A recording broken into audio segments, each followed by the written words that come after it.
make sure you're not around when we leave for Italy. My brother said over. Dinner. Would be awkward if you tried to tag along. My mom nodded. It's just not your place anymore. I just raised a glass and said, understood. Later that night, I quietly canceled all their tickets and waited. At check-in, music, they were denied boarding. My sister texted, fix this now. I smiled and replied, I didn't think they'd become my enemies. That night, honestly, if you told me 24 hours before that dinner that things would fall apart this fast, I would have laughed. I had been planning the trip for weeks, counting the days until I could finally see their reactions. I thought it was going to be one of those rare moments when everything just worked. No arguments, no judgment, music, just appreciation. It was a Friday night, warm out, the kind of weather that made you think good. Things were on their way. I pulled up to my parents' house with a bottle of wine and a stupid grin. It had been a while since I'd done something like that, just showed up to sit with them like old times. I walked in like a fool thinking I'd hear, we're proud of you. Music, or at least a thank you. 3 weeks before, I'd gotten the kind of promotion that changes your whole financial bracket. I didn't tell them right away. I wanted it to be special. I wanted to wrap it in something memorable. So I booked a family trip to Italy, Florence, Rome, Venice, first class, 5-star hotels. I paid in full, every last music cent. I told myself it was worth it, even if it put a dent in my savings.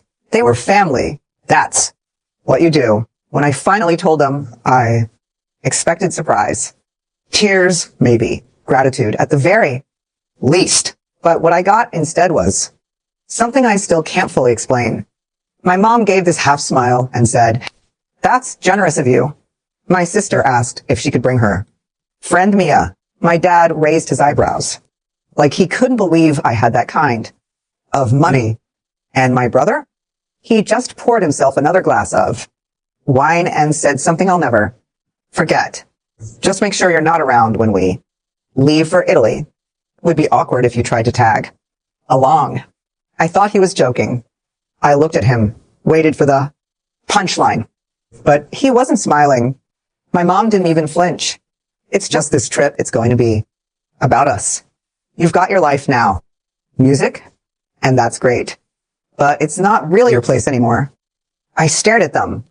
My sister was already scrolling through her phone, showing our mom pictures of a bikini she wanted to wear by the coast. She didn't even glance in my direction.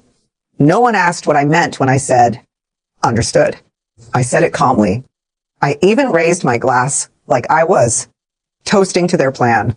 They clinked their glasses with mine. My dad laughed and started talking about gelato flavors. They had no idea. That night, I went back to my apartment. I sat at my desk and opened my laptop. The flight confirmation emails were still sitting in my inbox. One by one, I pulled them up, logged into the airline's website and canceled. Music, everything. Every ticket. Every hotel reservation. The car service I booked to pick them up. Gone. It took 15 minutes. The next morning, no one called me. No one checked in. They just kept talking in the group chat about what to pack and how to get through customs faster. No apology. No second thoughts. They really thought they'd use me like an ATM and leave me out of it. Music? 2 days later, they showed up at the airport in their travel outfits, dragging brand new luggage I'm sure they bought just for this trip. My sister posted a selfie in front of the terminal with the caption, "Hi, baby." They made it all the way to the check-in counter, and then one by one were denied boarding. That's when the text started rolling in. The first text came from my sister. "Fix this now." It lit up my screen while I was pouring my second coffee. I didn't answer. I just watched it. Then came 3 more. "Why are our tickets canceled?" They said, "You did it, Jacob. RUF asterisk asterisk asterisk ing." Music? Serious? Still nothing from me. I wanted them to sit with it for a while. By then, I was already watching their meltdown unfold through the airline app. All 4 tickets voided, non-refundable. Just sitting there with a red X beside them. They had tried to check in. Denied. Tried again at the counter. Nothing. Then the group chat lit up. Dad, what's happening? Sister, they won't let us board. Brother, Jacob, if this is some kind of joke, undo it. Now. Mom, call us immediately. This isn't funny. I waited. Let them spiral. Let them taste that confusion. Then I texted just once. It's just not your place anymore. Nothing for about a full minute. Silence. And then it exploded. My sister, music was the loudest. She sent 13 messages in under 5 minutes. She blamed me for ruining her year, said she had bought new outfits and had scheduled hair appointments just for this. She told me I was cruel, selfish, manipulative. Then she switched music tactics and started guilt tripping, asking how I could do this to my own family. Music. My brother started sending threats, the kind of half-baked crap he throws around when he's cornered. He said I owed them for starting this whole thing in the first place, that I had baited them with the trip, just to pull it out from under them. Music? My mom accused me of planning this from the beginning, of weaponizing generosity. And then around noon, I got a call from my dad. Music? I let it ring. Twice. Third time I picked up. You embarrassed us. I didn't even respond. You made us look like fools. In public. At an international check-in counter. You think that's funny? He waited. I said nothing. Then I hung up. After that, they went quiet for a bit. I think the full weight of what I'd done started to hit. That this wasn't just a prank or a tantrum. It was permanent. That afternoon, I logged into my bank. My sister had a standing transfer, $1,300 a month. She used it for her nanny, groceries, random stuff. I canceled it. Then I shut down the card she had on my account. She'd used it to order $200 worth of bath products last week. Then I called the dealership. The white SUV sitting in my parents' driveway had my name on the title. I didn't even hesitate. I gave them the address. Told them to bring it back. It was gone by 3 p.m. By 5 o'clock, I called my brother's landlord. Music? Lease in my name. $1,000 a month. He hadn't paid a cent in over half a year. I gave them notice I'd be stepping out of the lease. They'd have 30 music days to deal with him. That night, the group chat tried again. Mom, let's be rational. Sister, please. I have no way to pay the nanny now.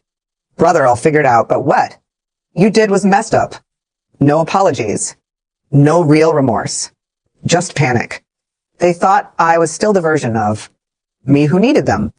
The one who bought silence, bought connection or belonging. They had noticed that version of me disappeared a long time ago. What they didn't know, what they still refused to believe, is that I meant it. This wasn't revenge. This was just closure. And they weren't ready music for it. By the next morning, it had moved from anger to desperation. The group chat had gone quiet overnight, which I expected. They were regrouping. I imagined them all back at my parents' house, probably sitting in the living room with their phones out arguing about how to handle me. I figured my mom was trying to smooth things over, my sister pacing in circles, my dad probably swearing under his breath, while my brother blamed everyone but himself. At 8:12 a.m., I heard banging at my front door. I didn't even have to look through the peephole. I already knew my sister. She was yelling my name like it was urgent, like she was about to collapse or something. I stood in the kitchen sipping coffee and just listened. This isn't fair. Jacob, music? You don't just cut people off. That's not how this works. She pounded the door again. I swear, if you don't open this. Then silence. Eventually, I heard her storm off down the hall. You what's its hat? From the window as she got into her car and sat there for a while, just typing furiously on her phone. A minute later, another string of messages blew up my screen. Congrats. The nanny quit this morning. Music. She said she can't rely on a paycheck.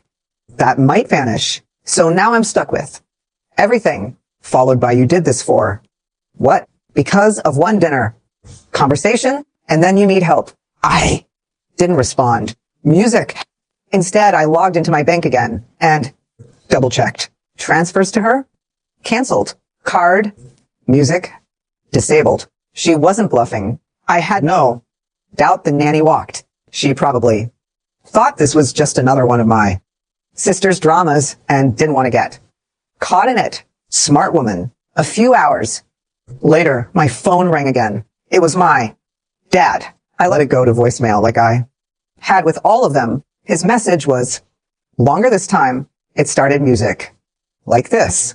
Jacob, your mother's upset. I'm trying to hold this together, but you're putting us in a position we never imagined being in. Then he went into how they had been planning that trip as a new beginning, how it was supposed to heal the distance music between us. He said I overreacted. He actually used that word, overreacted. Then came the part that made me laugh. You might want to think twice before burning bridges. Music? You never know when you'll need family. Again, I saved the message, just in case I ever forgot why I stopped answering their calls in the first place. Later, that afternoon, my mom tried again. First a text. Can we meet? Just talk. I feel like we're all saying things we don't mean. Then a voicemail 3 minutes long. She said I was being cold, that I was holding a grudge, that family isn't something you can opt out of just because your feelings got hurt. That if I needed space, fine. Music, but cutting them off financially was spiteful. She said I'd regret it. I listened to the whole thing without a single reaction. They still thought this was temporary, a tantrum. Music, they thought eventually I'd come crawling back, wallet in hand, apologizing for overstepping. But what they didn't understand, what none of them wanted to understand, was that this wasn't a tantrum. This was clarity. That trip was supposed to be a turning point. And it was, just not in the way they expected. They made it clear I wasn't part of their circle anymore. I was just music, the guy who paid for it. So I took myself out of the equation completely. And what came next? That was entirely up to them. 3 days of silence. That was the first sign something was off. Not a single message, no phone calls, not even a fake apology. After the meltdown at the airport and the financial fallout, I expected them to come at me again, screaming, music, bargaining, blaming. But instead, nothing. Like they had all vanished. It didn't feel like acceptance. It felt like they were regrouping. I was right. Thursday morning, just after 10 a.m., I got a call from HR at my company. Calm voice, professional, asked if I had a moment to discuss a complaint that had been submitted. That word, complaint, made my chest tighten. For a second, I stepped into a meeting room and asked what this was about. They said they'd received an anonymous tip through the company ethics portal. Someone had submitted a detailed email claiming I'd misused company funds to pay for a personal family vacation, lied on my music expense reports, and was using company travel reimbursements to cover personal favors. There were attachments, music, fake invoices, screenshots, even a fabricated company memo referencing the Italy trip as part of an executive retreat. I knew instantly who was behind it. They had taken their humiliation and flipped it into sabotage. Luckily, I never charged a single Italy expense to the company. Everything came out of my own account. HR said the documents looked suspicious. Names spelled wrong. Formatting off. They told me they'd open a formal review, but they already had someone cross-checking everything I'd filed. Music? By 3 p.m., they cleared me. But that didn't matter. The intent was clear. They weren't just mad. They were trying to destroy something I built on my own. Quietly. Systematically. I didn't react. I just sent a text to my sister. Solid attempt. Try spelling the VP's name right next time. She replied 10 minutes later, "No clue what you're talking about." Followed by, "You always think everyone's out to get you. That's not healthy." And finally, "Let me know when you're ready to act like a grown-up." That last one made me laugh. I was still shaking my head when my doorbell rang. I opened it to find a woman I didn't recognize. Late 30s, worn out expression, holding a little boy in one arm and a canvas bag. In the other, she asked if I was Jacob. I nodded. "I'm Clara. I used to work for your sister." "Nanny," she said. "I'm sorry to show up like this, but I thought you should see this before she buries it." She handed me a flash drive, told me she was quitting, that things had gotten too toxic in that house. She said she didn't want to get involved, but that she had saved the files just in case. I offered her money. She refused. She lied to you a lot, Clara said before leaving. I closed the door, plugged the drive into my laptop, and opened the folder. It was worse than I imagined. There were recordings, audio files of my sister, talking to friends and my mom, bragging, mocking, calling me a glorified ATM, saying things like, "Music? He'll always pay if you throw in a guilt trip." One clip was her explaining to someone how she manipulated me into thinking the Italy trip was a family celebration, when really it was just our reward for dealing with his holier than thou attitude. My mom's voice popped up more than once agreeing, telling her not to worry because I never had a spine, and there was music more. Screenshots of group texts I wasn't in. Photos of my apartment she must have, taken secretly when she visited, captioned with things like, "Guess who's paying rent for us all." Even a draft of an email they almost sent to my boss a week earlier accusing me of workplace harassment. My name typed over and over, again in places it didn't belong. I stared at the screen for a long time, then copied everything to an encrypted drive. I didn't say anything for a while. I didn't send the files.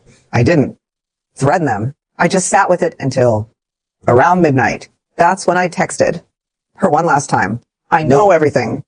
Good luck." She didn't reply, but my mom did. At 1:43 a.m., 2 words. "Please stop." The tone had changed now. They tried using Music Me, then guilt, then threats, then sabotage. Now they were scared, and I hadn't even started. After that night, I heard nothing from my sister for a full week. Not a single message. No calls. No sarcastic texts or fake concern. It was like she'd evaporated. But I knew that kind of silence from her wasn't peace. It was survival mode. She was hiding, buying time. The only one who kept reaching out was my mom. Every few days, I'd get a short, vague message from her. "We need to music talk." Or, "Whatever this is, it's gone too far." Then one day, she stopped trying all together, too. That's when I realized she must have seen the contents of the flash drive. Music. Whether Clara gave her a copy or she got it through my sister, I don't know. But once she knew what I had, the game changed. My dad, radio silence. Not even a passive-aggressive forwarded article. He'd taken his embarrassment and sealed it off like he always did. If he didn't acknowledge it, maybe it didn't happen. My brother was the last to show his hand. It came in the form of an eviction notice. Apparently, after I pulled out of the lease agreement, the property manager gave him 30 days to either take over the lease or leave. He couldn't afford it. So instead of calling me or admitting defeat, he tried to sue me for emotional distress. He sent me a copy of the paperwork, handwritten in blue pen, barely legible, said I had caused him to lose housing stability and that I owed him 6 months of future rent to compensate for trauma. It was so ridiculous, I actually kept it in a drawer, just in case I ever forgot the level of entitlement I was dealing with. I didn't respond. I let him file it. It was thrown out almost immediately. A few days later, he showed up at my building. I didn't open the door. I watched from my window as he stood on the sidewalk yelling into his phone. I saw him motioning like he was ready to throw something. Then he just stopped, looked up at my window. For a second, he stared like he didn't recognize the person on the other side of the glass anymore. Then he turned and walked off. That same night, my sister cracked. She sent me a paragraph. Music, the long, sloppy, emotional. Said she was sorry. Said she made a mistake. Music, that she missed me, that I'd always been the strong one. And she didn't mean what she said at dinner. She asked if we could meet, just to talk. I didn't reply. Music. Instead, I scheduled a meeting with my lawyer. I'd been thinking about it for a while. The car, still under my name. The property where my parents lived, I didn't own it, but I had been covering the taxes quietly for 2 years. That ended. Official letters were sent. Music, documents filed. I revoked power of attorney privileges. My dad didn't even know he still had on one of my older accounts. I checked every joint detail I'd ever shared with any of them. Bit by bit, I erased them from everything, every system, every connection. And as I watched them scramble to recover what they lost, I realized something unexpected. They weren't just angry. They were terrified of a version of me they had never known, one who didn't need them, one who had stopped hoping they'd change. And by now, music they finally understood. There was no coming back. It's been just over 3 months since everything ended. At first, I kept checking my phone, half expecting another explosion, another angry voicemail, another guilt-laced message. But there was nothing. Slowly, the noise stopped. Total silence. It didn't happen all at once. My sister tried to hang on the longest. Her messages started thinning out. Fewer insults, more forced positivity. She sent a photo of her kid painting at daycare, no caption. A week later, she followed up with a longer message about how she'd reflected and grown from the experience. She said she hoped we could talk again someday. I read it, then I archived it. The same woman who laughed at me behind my back, music, who tried to ruin my job, who used me for months. Now she wanted a reset like nothing had happened. But there's no reset after what she did. There's no version of me that forgets any of it. My brother gave up quicker.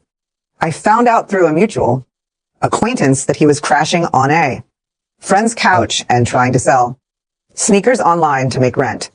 He never messaged again after the court paperwork was tossed. I think he got the message once and for all. The free ride was over. My parents were the last to go quiet. My mom made one final attempt. She sent a long letter through the mail, handwritten, music. It started off kind, almost too kind. Then it got strange. She said she understood why I was angry, but also claimed she never meant to exclude me. She said it was just a misunderstanding and that families argue all the time. Then she wrote something I'll never forget. You were never supposed to take it so personally. That sentence sat with me for days. My father didn't send anything. No letter. No message. Just disappeared from everything. Even blocked me on his phone like I'd done something unforgivable. Like I had betrayed them. And maybe in their world I did. I stopped being the one who funded their lives, who stayed quiet, who let it slide. I've heard through a few people that they tell their version of the story to anyone who will listen, that I turned on them after a petty disagreement. Music, that I'm selfish, arrogant, unstable, that I let money change me. What they don't say, what they never will say is what really happened. They don't talk about how they laughed while excluding me from a trip I paid for. They don't mention the lies. Music, the sabotage, or the footage. They don't talk about how they looked me in the eyes and made it clear I was nothing more than a credit card to them. No. That part they leave out. And that's fine. They can build whatever story they need to feel like the victims. But here's the truth. They thought I would never leave because I never had before. They thought they could humiliate me, lie to me, and still keep my money and support. They thought I'd always be the one who forgave, who paid, who tried to fix what they broke. They were wrong. We don't speak anymore. There are no calls, no birthdays, no awkward holidays, no fake apologies, just clean, empty space. They hate me now, not for what I did, but because I finally made them live. Without me. The update. It's been 3 more weeks since that last. Wave of silence. No contact, no letters. No surprise drop-ins. The line is clean now, like someone. Finally, music cut the wire that had been fraying for years. And for the first time in my life, my days are quiet, peaceful in a way I didn't know I needed. No one's asking for money. No one's guilting me into flying out for a holiday or helping pay off unexpected expenses. My phone doesn't vibrate at midnight with my sister's emergencies or my dad's vague one-word text demanding I call back. They're gone. Not just physically, but mentally. They've shifted into a place I no longer occupy. And my life, it's better. I get up earlier now. Not because I have to, but because I want to. I've started cooking again, real meals, not takeout. I go for walks after work. I actually sleep through the night. My apartment feels bigger, cleaner. I even took down some of the old family pictures that I used to keep around out of guilt. Replaced them with places I've been. People who didn't ask anything from me other than to show up and be myself. A few people in my life know the full story. I don't tell it often, but when I do, their music reactions are always the same. Some version of I can't believe you went through that. But the truth is I didn't go through it. I lived it. For years. I accepted it. I normalized it. It's only now with distance that I can really see it for what it was. Slow. Erosion. Death by 1,000 withdrawals. Love that came with invoices. Support that came with strings. Family that only existed when I pay for. The glue to hold it together. And I'm not bitter. Not even angry anymore. That part's burned off. What's left is something sharper. Clarity. They never saw me as a person. Just a resource. And when I stopped music being useful, they tried to punish me for it. But the beautiful thing about being done is that there's nothing left music to lose.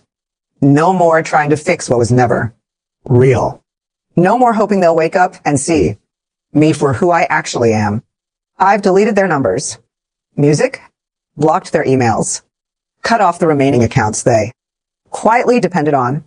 It's not revenge. It's just reality. Music. I've stopped trying to be the son, the brother, the provider they imagined. Now I'm just Jacob. And that's more music than enough. Some weekends I'll catch myself reaching for the phone out of habit, thinking maybe I should check in. Then I remember there's nothing left to check in on. Their absence doesn't ache anymore. It just feels quiet, like background noise that finally stopped.